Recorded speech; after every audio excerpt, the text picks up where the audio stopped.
Hi! இன்னைக்கான செய்தி நான் நம்ம அண்ணாமலை அவர்கள் நான் சொன்ன மாரி இதுக்கு முன்னாடி ஒரு வீடியோ சொல்லியிருந்தேன். அந்த வீடியோ பார்க்கணும்னா கீழ லிங்க் குடுத்துருக்கேன். அத டச் பண்ணி போய் பார்த்துட்டு வாங்க. அண்ணாமலை அவர்கள் புதிய இயக்கம் நான் சொன்ன மாரி கட்சி கிடையாது.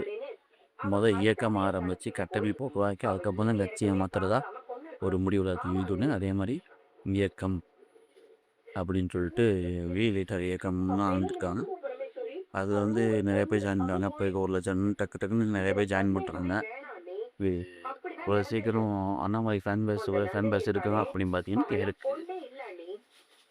ஆனால் இவ்வளோ சீக்கிரம் இவ்வளோ பேர் டக்கு டக்குன்னு ஜாயின் பண்ணாங்கிறது வந்து ஒரு தரப்பில் என்ன சொல்கிறாங்கன்னா, இது வந்து ஏஐ பாட்டை வச்சு ஆளை ஏற்றிருக்காங்க அப்படின்னு சொல்லப்படுது. இன்னொரு சைடு வந்து உண்மையாகவே அப்படி தான் இருக்காங்க.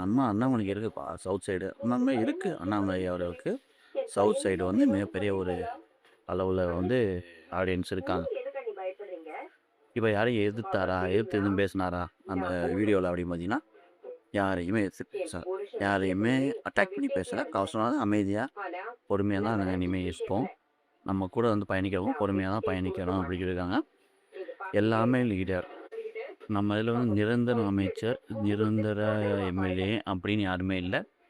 அது வந்து எப்படின்னா எல்லாமே நீங்கள் ஒரே ஆள் தான் இருப்பாங்க. ஒரு பீரியடில் ஒருத்தவங்க, அடுத்த பீரியடில் வேறு ஒருத்தவங்க அப்படி இப்படின்னு சேஞ்சஸ் கூட இருப்பாங்க அப்படின்னு சொல்லியிருக்காரு. அதே போல் வந்து திரு ரஜினிகாந்த் அவர்கள், சூப்பர் ஸ்டார் ரஜினிகாந்த் அவர்கள் அவர் கட்சி ஆரம்பிக்கும் போது இவர்கிட்ட கேட்டதாகவும், ஃபோன் காலில் இது வேணான்னு சொல்லி விட்டுட்டதாகவும், அதுக்கப்புறம் வந்து பிஜேபியில் ஜாயின் பண்ணாதாகவும் சொன்னாங்க. இப்போ விஜயகாந்த் அவர்கள் கட்சி ஆரம்பிக்கும் போது அங்கே போய் ஒரு சிறிது காலம் வந்து ஒர்க் பண்ணாங்க அப்படின்ற மாதிரியும் சொல்லியிருக்காங்க. திமுக எப்படி நம்ம பார்க்குறோமோ, தமிழக வெற்றி கழகத்தை எப்படி பார்க்குறோமோ, அதிமுக எப்படி பார்க்குறோமோ, சீமான் அவர்கள் எப்படி பார்க்குறோமோ, அன்புமணி அவர்கள் எப்படி பார்க்குறோம், ஐயா வைகோ அவர்கள் எப்படி பார்க்குறோமோ, அதே போல தான் நான் பாஜகவையும் பார்ப்பேன். அவங்க தமிழக மக்களுக்கு எதிராக எது கொண்டாடணும் அதை நான் கேள்விப்பேன் அப்படின்ற மாதிரி சொல்லியிருக்காங்க. இதில் என்னன்னா பாஜக தமிழகத்தில் வர முடியாதுன்னு தெரிஞ்சு அண்ணாமலையை இப்படி ஒரு ரூட்டில் அனுப்புகிறாங்க அப்படியும் ஒரு கருத்துக்கள் வந்து பேசப்படுது. அது என்னவா இருக்குங்கிறது நீங்கள் சொல்லுங்கள்.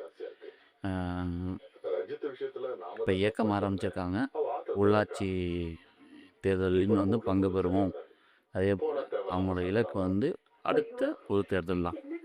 அதில் வந்து களத்தில் இறங்கி மக்களுக்காக செயல்படுவோம். மக்கள் வாக்கு போடுவாங்க. அண்ணாமலையோட இந்த பொது முயற்சியை பற்றி நீங்கள் என்ன சொல்கிறீங்கன்னு சொல்லி சொல்லுங்கள்.